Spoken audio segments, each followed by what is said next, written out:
Por último, para cerrar esta sección, tenemos presente a Verónica Benzasoria, que nos va a hablar sobre el ojo y la ciencia, la estola de Calahorra, examen.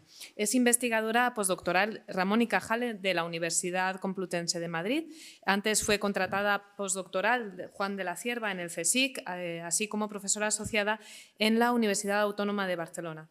Ha estado integrada como investigadora y colaboradora en las plataformas y grupos de investigación MEDGIS del CSIC, redes de poder en las sociedades medievales del CSIC también y Magistri Catalonia Perfecto. Vale, de la Universidad Autónoma de Barcelona. Su investigación se ha dedicado al estudio del arte y la arquitectura románica y bizantina, poniendo el foco en el patronazgo artístico femenino y en el intercambio artístico y cultural en el Mediterráneo medieval. Y actualmente se centra en la formación de identidades de género y su interacción con los mecanismos de transmisión cultural entre Al-Ándalus, Bizancio y los reinos cristianos de la península ibérica. Muchas gracias. Gracias a ti, Elena, por la presentación. Bien, buenos días a todos. Aunque estamos a punto de la hora de comer, la compañera Leticia nos ha hecho un espléndido tour de force. Yo intentaré ser un poquito más breve para que no nos entre mucha hambre, para no hacerme muy pesada. Entonces, quiero extender este agradecimiento al Museo Arqueológico Nacional, obviamente, a las organizadoras, a Beatriz y a Elena, no solamente por la invitación, sino porque directamente sin su ayuda, sin su inestimable ayuda, la investigación que hoy les voy a presentar, que es una investigación todavía en curso, debo decir, pues es que directamente no habría sido posible. Entonces, es un agradecimiento un poco extenso porque también lo quiero extender a Solén de Pablos, en general, el Departamento de Medieval del Museo, pero asimismo a Aurora Ladero y a Silvia Montero, porque ellas me facilitaron, si las colegas que acabo de mencionar, me facilitaron el estudio del objeto, del textil que vamos a ver. Aurora Ladero y Silvia Montero me facilitaron pues, la consulta de la documentación del archivo del museo y con ello el informe de restauración.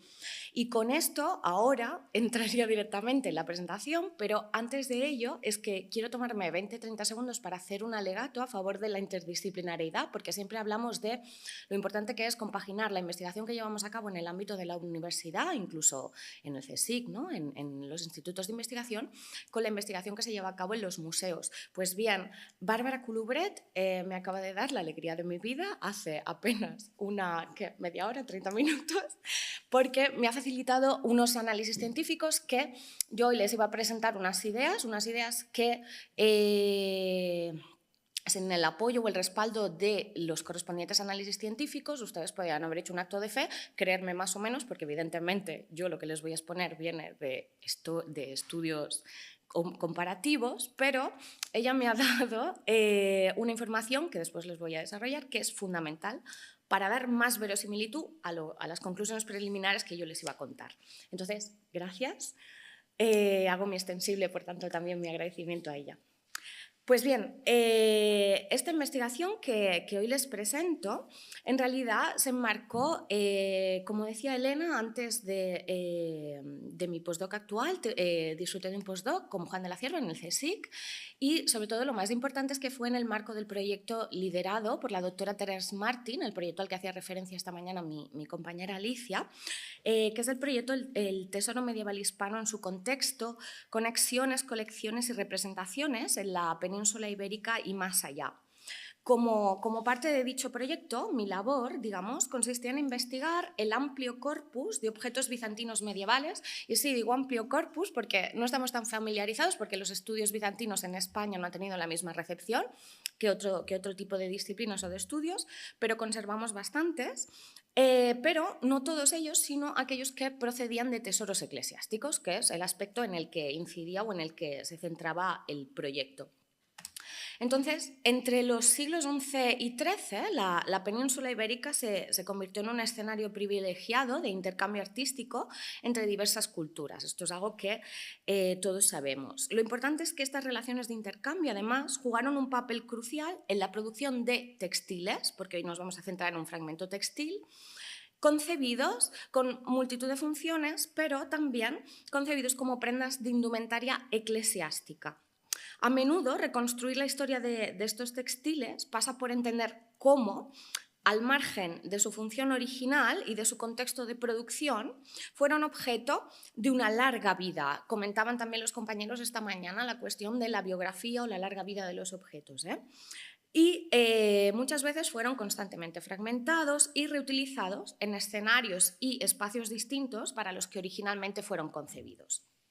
Con ello, mi presentación de hoy se centrará en un fragmento textil, como les decía, conservado aquí, entre los fondos del Museo Arqueológico Nacional y procedente de la Catedral Riojana de Santa María de Calahorra, de ahí que el punto rojo que ven en la pantalla, simplemente para que ubiquen la procedencia del textil.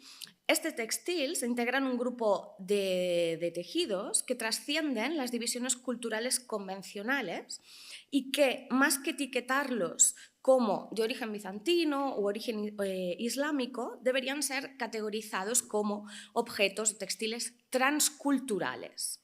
Por ello, uno de los objetivos de mi presentación es el demostrar cómo la transculturalidad de este tipo de textiles fue definida precisamente por sus múltiples vidas, ¿no? Por ese reuso, fragmentación, reutilización constante.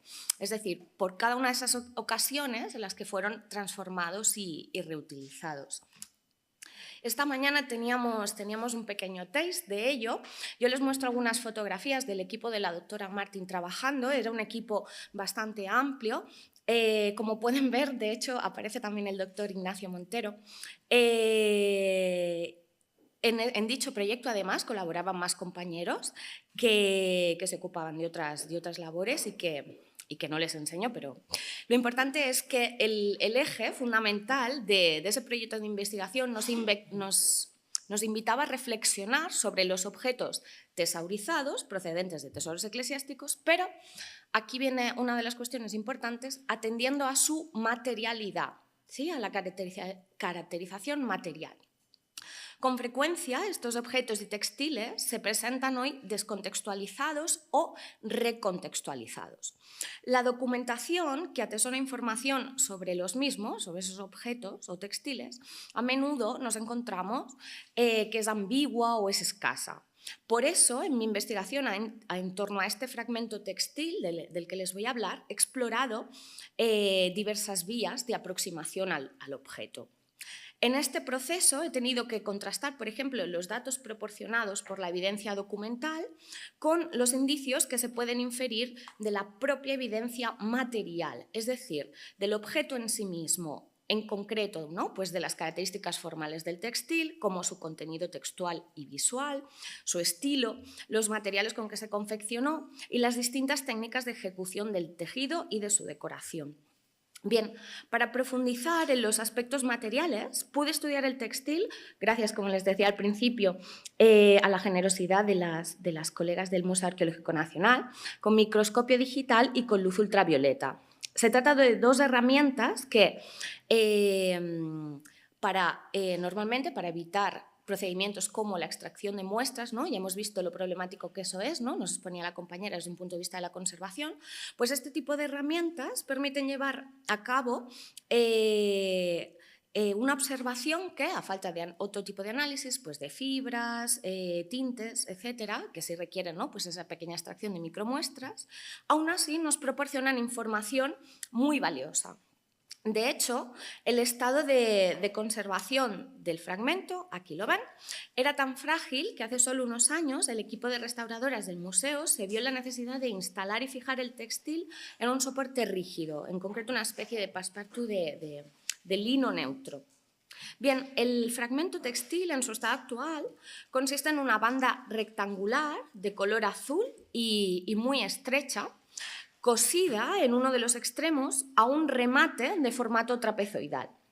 La largura total del fragmento, incluyendo los dos tejidos, los distinguen, cuando hablo de dos tejidos, los van a distinguir fácilmente porque ambos tienen dos colores, uno como más rosado, este remate trapezoidal, y luego la banda, que es completamente azul. Pues bien, la largura total del fragmento, incluyendo esos dos tejidos, es de 84,8 centímetros. Por separado, la largura máxima del fragmento trapezoidal es de 13,2 centímetros, mientras que la largura de la banda es de 71,6 centímetros.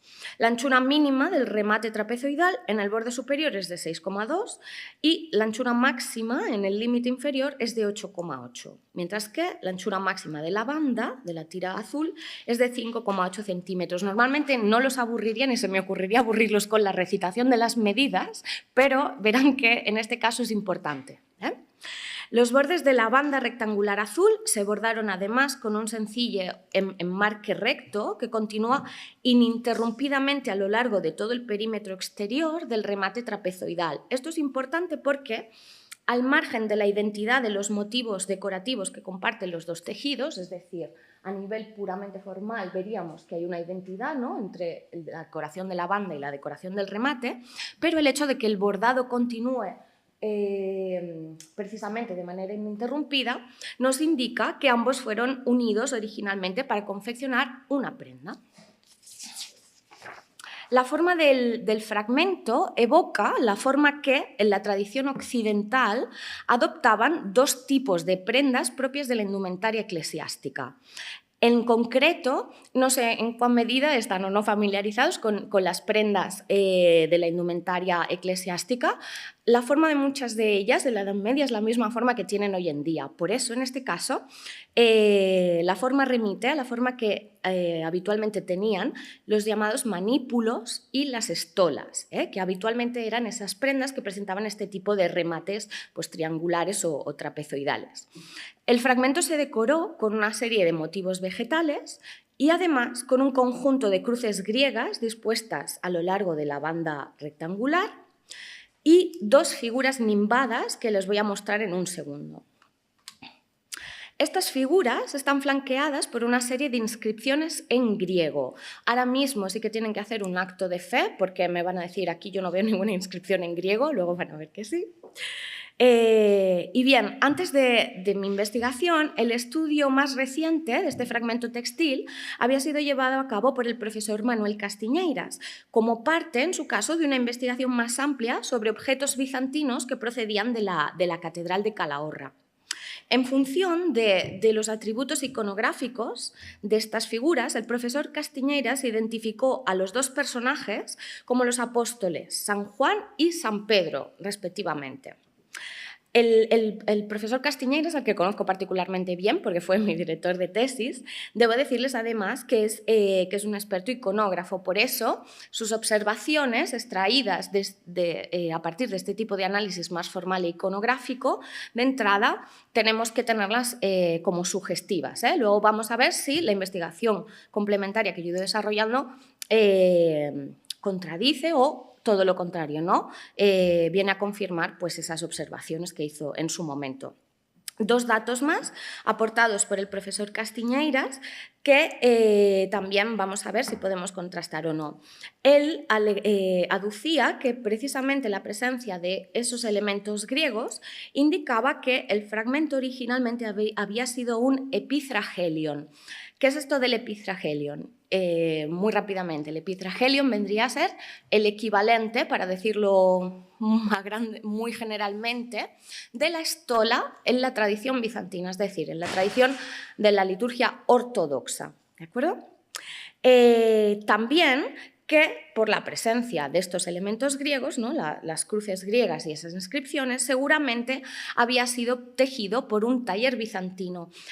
Aventurar esto, todos los que se dedican a estudiar textiles y que son especialistas en textiles, saben que aventurar un taller es muy arriesgado, porque en la Edad Media los textiles sufrían de un proceso de intercambio constante de repertorios de motivos, intercambio de técnicas de ejecución, de bordado, de tejido en sí mismo, sistemas de ligamentos. Entonces, utilizar un par de elementos iconográficos y formales para apuntar, digamos, la atribución a un tipo de taller determinado, ¿no?, con una procedencia u otra, es arriesgado solamente en base a esos pocos elementos. Pero Pero, como les digo, el profesor Castiñeiras, al que conozco muy bien, suele tener muy buen ojo para las atribuciones. Entonces, veremos a ver si se confirma o no. Sí que es cierto que su investigación pasaba por alto las particularidades técnicas y materiales del textil.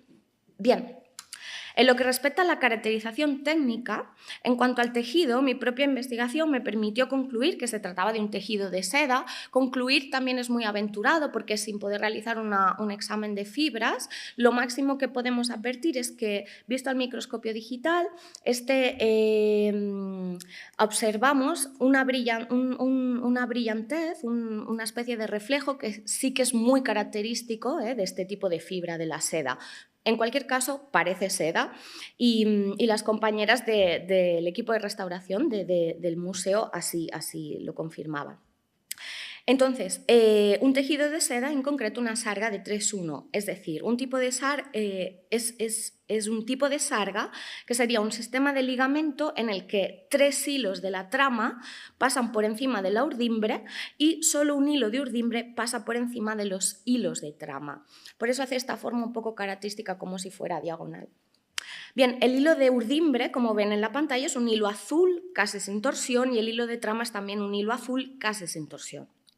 El remate trapezoidal se tejió en una sarga de 1-1, donde las pasadas se dan justo en la dirección contraria, con un hilo de urdimbre rosado con torsión en Z y un hilo de trama rosado casi sin torsión. Les menciono estas cuestiones sobre la torsión en Z, en S, porque normalmente este tipo de datos en cuanto a la caracterización técnica de los tejidos, a veces, solo a veces, nos da pistas para orientar posibles atribuciones. Bien, toda la decoración, en cambio, del textil está bordada.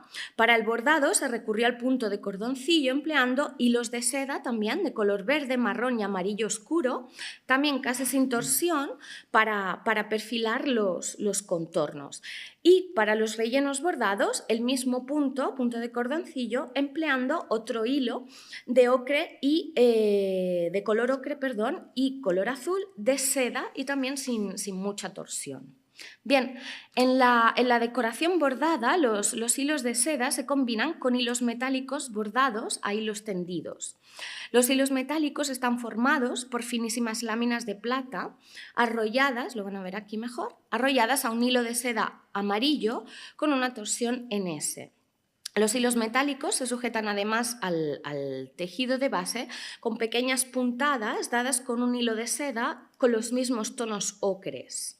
Bien, gracias a la observación de los hilos metálicos con microscopio digital, pude darme cuenta de una cuestión que suele aflorar sobre la superficie de las láminas cuando las miramos con este tipo de instrumentos, con microscopio digital, y que la compañera Bárbara Culubret me ha permitido, ¿no?, digamos, como reforzar. Lo que se observa sobre estas láminas de plata es que la superficie no está demasiado escamada. ¿A qué me refiero con esto de una superficie muy escamada? Cuando la superficie parece que esté como sucia, como si... bueno, sí, que parece eso, como si el tejido estuviera sucio. Tengo que advertirles además de que yo pude estudiar en detalle la estola después de haber sido limpiada y restaurada. Entonces, quiero decir que esta observación es bastante ajustada. Y entonces, ¿por qué? ¿Cuándo se da, ¿no?, ese tipo de superficie escamada? Cuando las láminas de plata con las que se forman esos hilos metálicos, generalmente, con la descomposición al cabo del tiempo, cuando en la aleación para la composición de esas láminas metálicas hay muchos otros o hay una gran cantidad de otros elementos como el cobre, el plomo, a veces con el tiempo esos elementos corroen, digamos, hacen que afloren sulfuros y corroen, digamos, la superficie, que es cuando la veríamos como más escamada y esa apariencia de suciedad. Pero no es el caso, y no es el caso porque, como me confirmaba la colega, estas láminas metálicas están hechas con una proporción altísima de plata. ¿Sí? Esto significa que en la aleación intervienen, aunque intervienen otros elementos químicos, intervienen en cantidades bastante pequeñas. Y ahora van a ver que esto es importante. ¿Por qué es importante? A priori, el uso de hilos metálicos de plata nos apuntaría hacia una cronología a caballo de los siglos XII y XIII. ¿Por qué? Porque ese es un periodo que se caracteriza por un descenso general de los recursos disponibles, en el que se empieza a documentar un menor uso de láminas de oro puro a favor sobre todo de láminas de plata, pero más que de este tipo de láminas de plata, sobre todo de láminas de plata sobredorada, como en un bordado de filiación bizantina que conservamos también aquí en Madrid, en el Museo Nacional de Artes Decorativas, que además es muy interesante porque procede también de la Catedral de Calahorra, que luego les voy a mostrar y que estudió mi colega experta en textiles, la doctora Ana Cabrera. Bien, en su investigación sobre la caracterización de los hilos metálicos utilizados en el bordado de tejidos de origen bizantino con lámina de plata, Ana Catarsani, ha podido establecer que en los hilos metálicos bizantinos con lámina de plata, hechos con lámina de plata, la plata utilizada es más refinada, mientras que, es decir, con una concentración menor de otros metales en la aleación, mientras que en los hilos metálicos con lámina de plata de producción occidental se detecta un mayor contenido de cobre en la aleación. ¿Cuál sería el caso del fragmento textil procedente de Calahorra? Pues sería el caso de ese tipo de hilos metálicos donde las láminas de plata son muy refinadas, donde contienen una proporción muy alta de plata. Esto no es que nos apunte necesariamente y directamente hacia la capital del Imperio Bizantino, hacia talleres áulicos constantinopolitanos, después veremos por qué, pero nos indica que el lugar de producción en todo caso estaría más cerca del Mediterráneo oriental que del Mediterráneo occidental.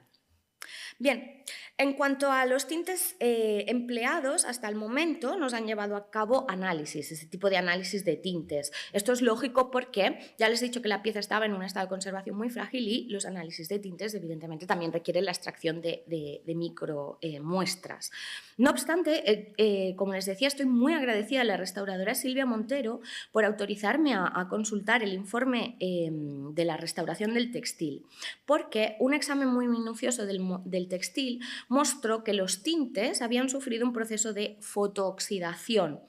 Y esto es importante porque permite sugerir, por ejemplo, que el color rosado actual de ese remate trapezoidal era originalmente de un rojo más intenso. Tendrían que ver el fragmento el fragmento textil un poco como la bandera del Barça. Yo que soy catalana, pues para que se hagan una idea. Bien, en cuanto a las inscripciones que rodean a los dos personajes, y aquí el acto de fe se convierte en algo más certero, tras tomar fotografías en alta resolución con microscopio digital, pedí ayuda a mi colega, la bizantinista de la Universidad de Atenas, la doctora Sofía Kalopisi-Berti, quien me permitió transcribir exactamente los caracteres griegos, porque aunque yo tengo una formación bastante limitada, pero cierta formación en griego clásico, especialmente, no griego moderno, sí en griego clásico, pero no el nivel suficiente como para una lectura paleográfica, digamos, o una lectura filológica de inscripciones del siglo XII o del siglo XIII, que son muy distintas. Entonces, tuve que solicitar ayuda de una experta. Y la doctora Kalopisi me permitió transcribir los caracteres griegos. Las inscripciones son dos sencillos tituli, es decir, epígrafes identificativos de los personajes que se representan. Y se transcribirían como o Agios Petros Apóstolos o Agios Iohannes. Dos epígrafes que, por tanto, nos permitirían identificarlos como los apóstoles San Pedro y San Juan. Bien, quiero que vean las dos figuras. Normalmente, si yo se los muestro así, sin ningún indicativo, la mayoría de ustedes me dirían, pues el representado más como un anciano y con barba seguramente es San Pedro. No. En la tradición ortodoxa bizantina, San Juan el teólogo se suele representar como un anciano, mientras que Agios Petros Apóstolos es este personaje de aquí que se representa, en cambio, significativamente con una tonsura. Después veremos por qué es relevante esto. Otro especialista en textiles bizantinos medievales, Warren Buttfin, ha estudiado en profundidad la forma, el significado simbólico y los motivos decorativos más habituales, no de las estolas, sino precisamente de los epithrahelia bizantinos. Desafortunadamente, los ejemplares que hemos conservado se datan en fechas muy posteriores. En todo caso, el fragmento procedente de Calahorra, conservado aquí en el museo, está más íntimamente relacionado con un manípulo o un fragmento que se tiene por manípulo, conservado también en estado fragmentario, custodiado en el Abeck Stiftung Textile Museum y que fue estudiado en profundidad por la doctora Evelyn Vetter, que trabaja en la Fundación Abeck. Aunque todavía no tengo que reconocer que no he podido examinar este textil por mi cuenta, por eso les decía que era una investigación, un trabajo, un work in progress, que es una cuestión que tengo prevista para más adelante. El fragmento de la Abeck Stiftung es consistente tanto desde el punto de vista del ligamento de los tejidos, es decir, el sistema de ligamento, como los materiales empleados en el tejido y en el bordado, con el fragmento del man, con el textil caligurritano. Incluso las dimensiones de los motivos decorativos son coincidentes. Como en el caso del fragmento del man, el textil de la Abeck Stiftung también fue recortado en un momento indeterminado. Si los dos textiles formaran parte de la misma prenda, la largura total de los mismos sería de 153,2 centímetros. ¿Esto por qué es significativo? Porque ya no podríamos estar hablando de un manípulo, sino porque si uniéramos los dos fragmentos, efectivamente serían más consistentes esas dimensiones con lo que sería una estola, sea una epithrahelio.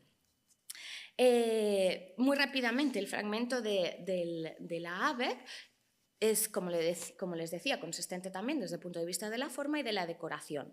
En su caso, con la figuración de un Cristo Pantocrátor, además, según la tipología bizantina, es decir, representado en busto, después con los atributos característicos consuetudinarios, bendiciendo con una mano, sosteniendo el libro de las Sagradas Escrituras en la otra, y en su caso, en el fragmento de la Abeck, se representan una serie de personajes también nimbados, pero que si en nuestro textil sostienen libros, en el fragmento de la Abeck sostienen rollos. Si los nuestros son apóstoles, seguramente los del fragmento de la Abeck podrían ser pues, profetas, evangelistas, que es una decoración que encontramos muy habitualmente en este tipo de prendas eclesiásticas. Bien, en cuanto al estilo de los bordados, a partir de un enfoque comparativo con otros textiles, fundamentalmente con prendas que integran la colección de insignias regias de los soberanos de la casa Hauteville-Hohenstaufen, es decir, de los reyes sicilianos y posteriormente reyes sicilianos e emperadores del Sacro Imperio Romano Germánico, Evelyn Vetter dató de manera además bastante convincente el fragmento de la Abeck Stiftung a caballo de los siglos XII y XIII. Recordemos que la caracterización material también nos apuntaba hacia ese periodo cronológico. Más dudosa me parece a mí, en cambio, la atribución del fragmento necesariamente a un taller del sur de Italia. La presencia de las inscripciones griegas en el fragmento procedente de Calahorra nos haría pensar casi inmediatamente, como les decía antes, en un taller bizantino. Pese a que es cierto que en Sicilia y en el sur de Italia será muy habitual que nos encontremos textiles, como el que antes les mencionaba, por ejemplo, del Museo de Artes Decorativas, este que ven aquí, donde, por ejemplo, también aparecen inscripciones en griego. Esto se debe no necesariamente a que estemos hablando de bordadores griegos, de bizantinos establecidos en Sicilia, que por otro lado sabemos y está muy bien documentado que lo sabía, sino que se debe a esta cuestión multicultural que caracteriza la Sicilia medieval, sobre todo la Sicilia de los siglos XII y XIII. Y Ana Cabrera, en su estudio sobre este bordado, el bordado del Museo de Artes Decorativas, pudo analizar precisamente su caracterización material, detectando que también eran láminas de plata, pero en su caso sobredoradas, que es simplemente un matiz, pero la composición de los hilos metálicos va variando y es diferente. Entonces, solo remarcarles que se parece a la del fragmento textil del man, pero no es exactamente igual. En cualquier caso, la iconografía de los dos fragmentos tampoco es que arroje demasiada luz, porque este tipo de decoración, apóstoles, profetas, evangelistas, serán representados con muchísima frecuencia en este tipo de prendas, en las estolas y en los epithrahelia. Yo les muestro un par de ejemplos, tanto de la tradición occidental como de la tradición bizantina, para que vean que este tipo de figuración es muy habitual. La estola de San Durham, de San Cuthbert, perdón, de la catedral de Durham, o un Epithragelion de Putna. Pero lo que sí es muy significativo es que, si recuerdan, les decía que San Pedro presenta una tonsura. Esto hace referencia seguramente al destinatario de la prenda, al destinatario original, que seguramente se trataba de pues un monje, un clérigo, o podemos incluso aventurar que un obispo. Bien, paso esto rápido para ir al meollo de la cuestión y no comer demasiado tiempo, porque al margen de todo ello, lo más importante que quedaría, ¿no? Todavía muy en el aire es la procedencia de este fragmento textil de la Catedral de Calahorra, ¿no? Cómo, cuándo, por qué llega a la Catedral de Calahorra, qué pasa con él. Esos dos fragmentos se recortan, lo vemos, pero no, porque uno está en un sitio, otro llega a la península.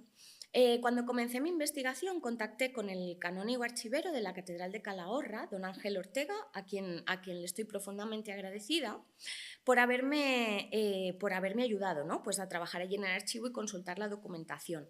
Al preguntarle por el textil, me dijo que había sido localizado en un sepulcro atribuido al obispo caligurritano Esteban de Sepúlveda, quien ejerció como obispo entre 1273 y 1281. Sin embargo, más tarde, cuando le pregunté al archivero por los documentos que daban fe de esa noticia, me comentó que es que simplemente había oído hablar a los canónigos más viejos de la catedral de que ese textil procedía de un sepulcro.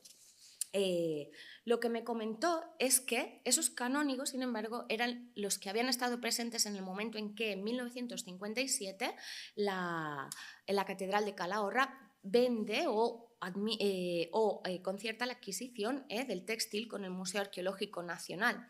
Efectivamente, consultando los expedientes disponibles del Museo Arqueológico Nacional, hay constancia de que la adquisición se formaliza en esos años, por lo tanto, no podríamos descartar del todo esa noticia transmitida por transmisión oral. Para terminar, decirles que a mediados del siglo pasado, la conservadora del museo, Felipa Niña, que era especialista en textiles, ya elaboró un informe muy minucioso y muy detallado, era muy buena especialista, en el que, desafortunadamente, como revela el expediente del museo, afirmaba que no se tiene dato alguno, no lo tenían en ese momento, casi no lo tenemos todavía, sobre la procedencia del textil más que venía de la Catedral de Calahorra. Ella se preguntaba, sería interesante, ya acabo, contrastar si viene de alguna sepultura o no. ¿Qué documentación conservamos en la Catedral de Calahorra? Pues pude consultar documentación relativa al sepulcro del obispo Esteban, de ese obispo Esteban de Sepúlveda. Sin embargo, las referencias que están contenidas en las actas capitulares nos hablan de la localización de ese sepulcro en la catedral. Esas noticias suelen ser importantes porque a menudo se nos dice y hemos abierto el sepulcro y a lo mejor hemos visto el cuerpo y a lo mejor ese cuerpo estaba envuelto con algún tipo de prenda o enterrado, vestido de tal manera, pero no es el caso. Entonces, de momento, hay más documentación que permitiría extender esa relación con el obispo Esteban de Sepúlveda, pero de momento son indicios muy, muy vagos desde el punto de vista documental. Y hasta aquí. Muchas gracias.